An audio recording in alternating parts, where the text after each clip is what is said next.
اور پھر اہل سنت عقیدہ. اب یہ کہہ دینا آسان ہے کسی کے بارے میں کہ اس کی یہ سنی العقیدہ نہیں ہے. کبھی سوچا کہ کسی کو کہہ دینا یہ اہل سنت عقیدہ نہیں رکھتا، یہ کتنی بڑا کیا کہہ دیا؟ اسلام کی اور دین کی صحیح تعبیر کا نام اہل سنت والجماعت ہے. تو اس کو کہہ دینا کہ یہ اس کا عقیدہ سنی نہیں ہے، تو آپ اس کو بالواسطہ اسلام کی صحیح تسلسل سے نکال رہے ہیں، السواد الاعظم سے نکال رہے ہیں، علیکم بالجماع سے نکال رہے ہیں، من شذ شذ فی النار بنا رہے ہیں آپ اس کو. اور یہاں ایک بات میں جیسے پہلی بات کہی امام اعظم رضی اللہ تعالیٰ عنہ، یا میں ایک جملہ کہا کرتا ہوں، بہت لوگ پڑھ کے سنی ہوئے ہیں، ہم دیکھ کے سنی ہوئے ہیں. سورج اللہ کی توفیق و مدد رہے شرق کی بجائے غرب سے طلوع ہو سکتا ہے، اور دنیا کا کوئی شخص ہمیں سنیت میں تشکیک پیدا نہیں کر سکتا. میری زندگی تشکیک کو ختم کر کے تشکیک زدہ لوگوں کو سنیت پر قائم کرنے میں بسر ہو رہی ہے، تو خود تشکیک کہاں سے آئے گی؟ ہماری تو زندگی کا جہاد یہ ہے کہ تشکیک زدہ لوگوں کے شک دور کر کے انہیں پختگی دی جائے عقیدہ اہل سنت میں.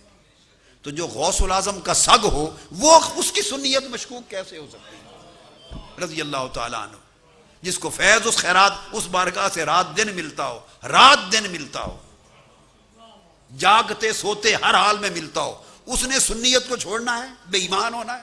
سنیت کو چھوڑنا بے ایمان ہونے کے مترادف. اتنا بڑا الزام کسی کے لیے لگا دینا. صرف ہمارے چونکہ قرب نہیں، آپس میں مل بیٹھنا نہیں. ہمارا سنی ہونے کا معنی اور ہے، سنی کا مطلب سنی سنائی پہ چلنا.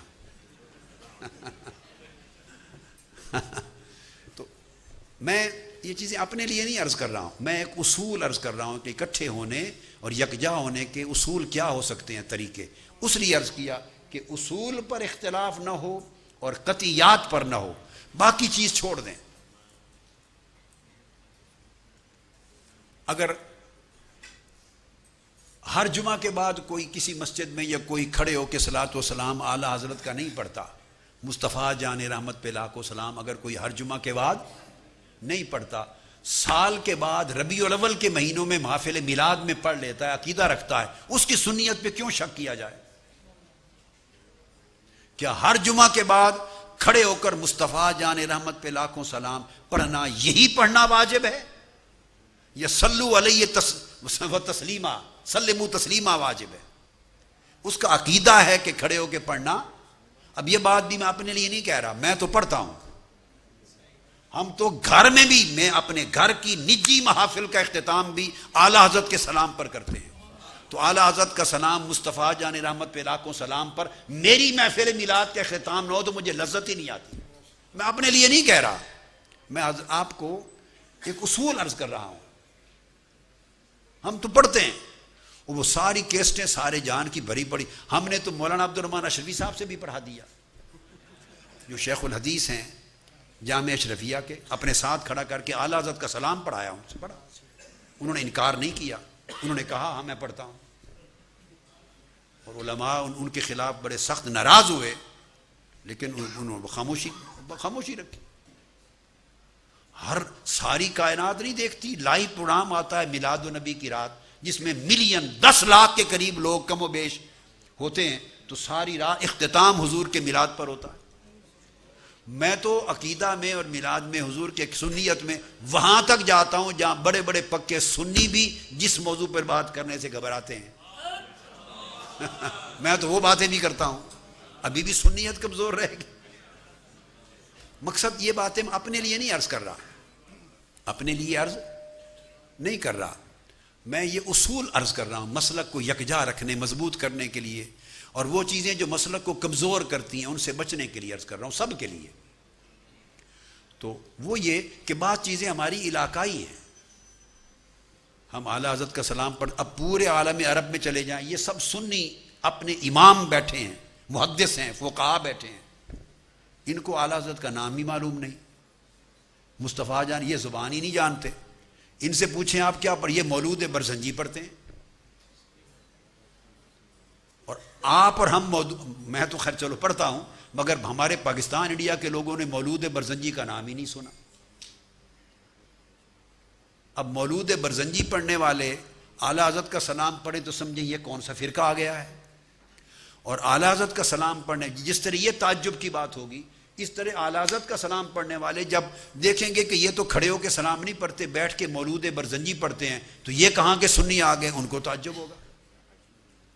بھئی یہ اہل سنت کا مسلک صرف ایک ہندوستانی پروڈکٹ نہیں ہے، یہ مسائل اس وقت پیدا ہوئے جب ہم نے اس کو ہندوستانی پروڈکٹ بنانے کی کوشش کی، تب یہ فرقہ تصور ہونے لگے۔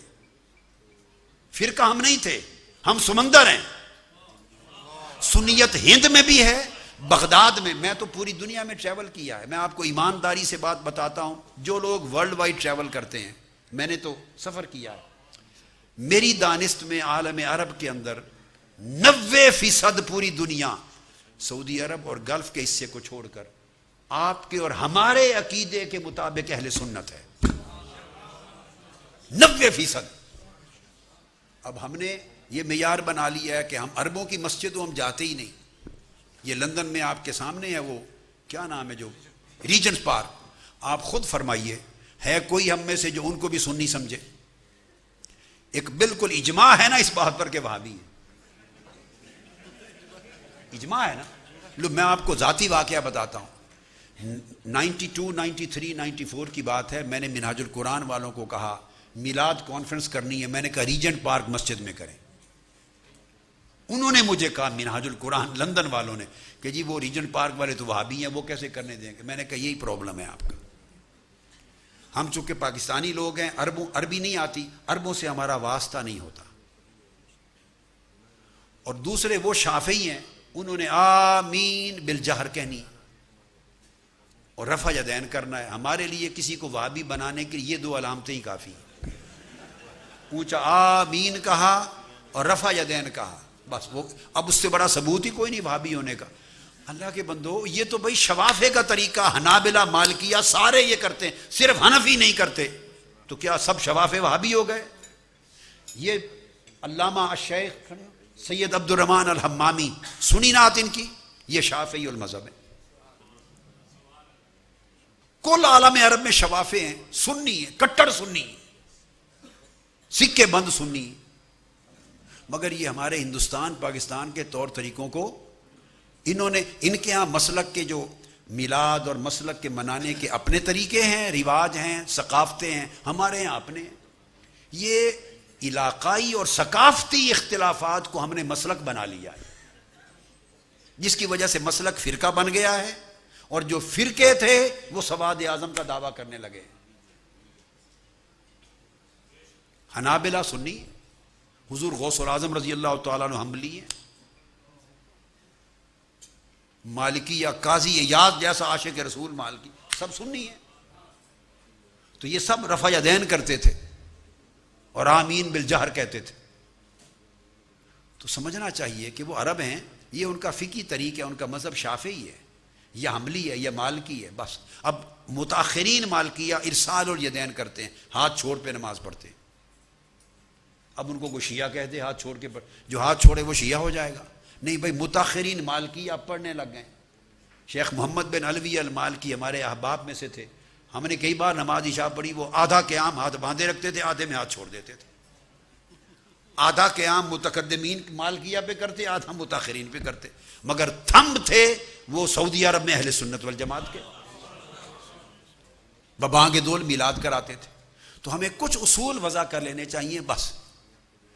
اگر قطعیات پر بھی نہیں جانا اور آپ اصرار کریں اس بات پر، اور ہماری ضد ہو کہ نہیں ہم نے فروع اور ظنیات پر ہی مدار کرنا ہے، تو چلو فروع پر ہی اگر مدار کرنا ہے تو 3-4 چیزیں مقرر کر لیں۔ جو حضور کا میلاد منانے کا قائل ہو وہ سنی ہے، جو میلاد منانا بدعت جانے سنی نہیں، چلو